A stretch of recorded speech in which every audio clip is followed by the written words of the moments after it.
দর্শক, আজকে যে বিষয় নিয়ে কথা বলবো সেটা হচ্ছে ঘাড়, হাঁটু এবং কোমর ব্যথা এবং কিছু এক্সারসাইজ আপনাদের সাথে শেয়ার করব। এই এক্সারসাইজগুলো আপনাদের ঘাড়, হাঁটু এবং কোমর ব্যথা কমাতে সাহায্য করবে। দর্শক, আমরা অনেক সময় দেখি যে কারো কারো ঘাড় থেকে ব্যথা হাতে নেমে যাচ্ছে, ঘাড় ডানে এবং বামে ঘোরাতে কষ্ট হচ্ছে, কারো ঘাড় সামনে এবং পিছনে নিতে গেলে প্রচণ্ড ব্যথা হচ্ছে, এমনকি ঘাড় ব্যথা নিয়ে সারা রাত ঘুমাতে পারছেন না। আবার কারো কারো ব্যথা ঘাড় থেকে মাথায় এত বেশি উঠে যে মাথা যন্ত্রণা, কিটকিট এবং মাথা ব্যথা করে প্রচণ্ড। এরকম কিছু সিমটম মাঝে মাঝে আমরা ঘাড়ের পাই। এরপরে কারো দেখি পিঠে ব্যথা হচ্ছে, পিঠের ব্যথার কারণে রাত্রে ডানে অথবা বামে রাত্রে শোয়ার সময় দেখছেন কষ্ট হচ্ছে এবং শুইতে গিয়ে দেখছেন সারা রাত আপনি ঘুমাতে পারছেন না। অনেক সময় কোমর ব্যথায় দেখি আমরা সিমটম যেগুলো পাই সেটা হচ্ছে কোমর থেকে ব্যথা পায়ে নেমে যাচ্ছে, পায়ে ঝিঝি ভারবার অবশ অবশ হচ্ছে, কারো কারো পায়ের রগ টান খেয়ে যাচ্ছে পিছনে, আবার কারো কারো দেখা যায় যে হাঁটার সময় পায়ে ভর দিতে পারছেন না, ভর দিতে গেলে কষ্ট হচ্ছে, আবার কারো দেখা যায় কোমরে প্রচণ্ড ব্যথার কারণে সারা রাত ঘুমাতে পারছেন না, আবার কিছুক্ষণ বসে আছেন, বসে হাঁটা শুরু করলেন ব্যথা শুরু হয়ে যাচ্ছে, আবার কেউ কেউ কিছুক্ষণ বসার আধা ঘন্টা 10 মিনিট 15 মিনিট পরে কারো কারো ব্যথা শুরু হয়ে যাচ্ছে কোমরে। এটার একটা নির্দিষ্ট কারণ আছে, সেটা হলো আমাদের অনেক সময় পিএলআইডি বা ডিস্ক প্রোলাপস হয় কোমরে।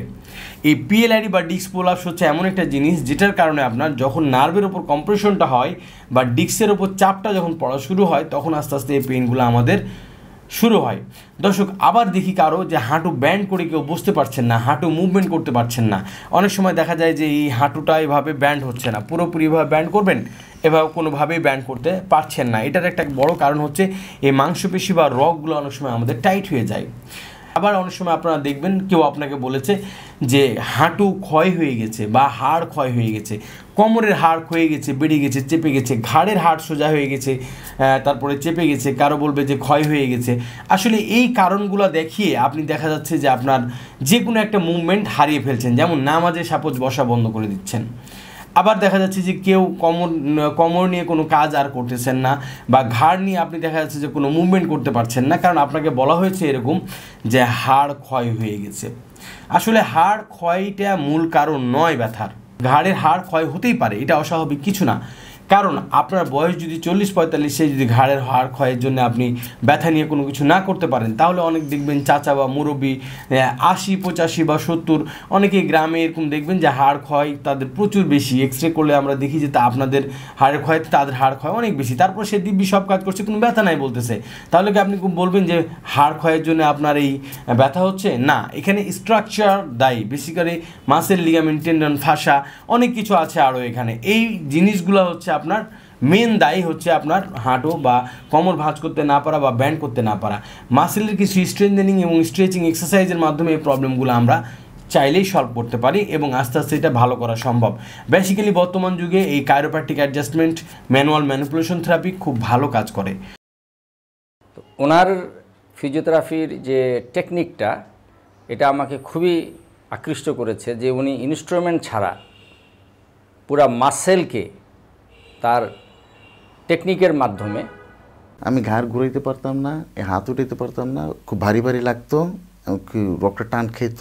আমার লাগতেছে আমি একটা মানে আগের যে একটা ভাব ছিল আমার শরীরে, এনার্জি ছিল, আমারটা লাগতেছে আমি ওইরকম ফিরে পেতেছি। আল্লাহর রহমতে আমি এখনই নিচে বসে সিজদা করতে পারি, নামাজ পড়তে পারি, আমার কোনো রকম অসুবিধা হয় না। এই স্যারের কাছে এসে আমি হাতও তুলতে পারতেছি, হাঁটতেও পারতেছি ইনশাল্লাহ। বাংলাদেশের অন্য জায়গার ট্রিটমেন্টের সঙ্গে এখানে ডিফারেন্সটা হলো যে এখানে যে ম্যানুয়াল থেরাপিটা দেয়, এটা আমি কোনো জায়গায় দেখেওনি, শুনেওনি কারোর কাছে গল্প, যে দীর্ঘ সময় ধরে এখানে যিনি দায়িত্বপ্রাপ্ত উনি নিজে হাতে ট্রিটমেন্টগুলো দেন, ওনার কোনো অ্যাসিস্ট্যান্ট দিয়ে উনি ট্রিটমেন্ট করেন। কিন্তু মানে অনলাইনে দেখতাম আর কি, ইন্ডিয়াতে করতো বা বাইরের দেশে করতো, মালয়েশিয়াতে করতো, কিন্তু বাস্তবে যে মানে এই চিকিৎসা একদম জয়েন্ট পেইন থেকে শুরু করে প্রত্যেকটা মাসেল অ্যাডজাস্টমেন্ট, এটা মানে আমি ফিল করা যায় যে না আমি যে সুস্থ হচ্ছি। তো এই 3 দিনে আমি এখন দাঁড়ায় এত নামাজ পড়ি এবং আগে যেমন নামাজ পড়ার আগে চিন্তা হতো কি যে কষ্টের কাজটা এখন করব, কিন্তু এখন নামাজ পড়তে দাঁড়ায় নামাজ পড়তে ইচ্ছা হয়, ইচ্ছাই জাগে, আর হাঁটার জন্যও আমার ইচ্ছা হয়। আগে যেমন হাঁটতে গেলে কোমরে হাত দিয়ে কিছু সময় দাঁড়ায় থেকে আবার একটু নর্মাল হয়ে তারপর আবার হাঁটতাম, আবার দেখা গেল যে 200 মিটার যাওয়ার পরে আবার কোমরে হাত দিয়ে দাঁড়ায় থাকতে হতো। এখন আর সেটা হয় না। নিজের অভিজ্ঞতা থেকে আমি আসলে যেটা বলতে চাই সেটা হলো আসলে দীর্ঘদিন ধরে ওষুধ খেয়ে আসলে এটা চিরস্থায়ী সুস্থতা লাভ করা সম্ভব না। আমি নিজেও দেখেছি ওষুধ খাই কিছুদিন ভালো থাকি, এরপরে আবার ব্যথাটা ফিরে আসে।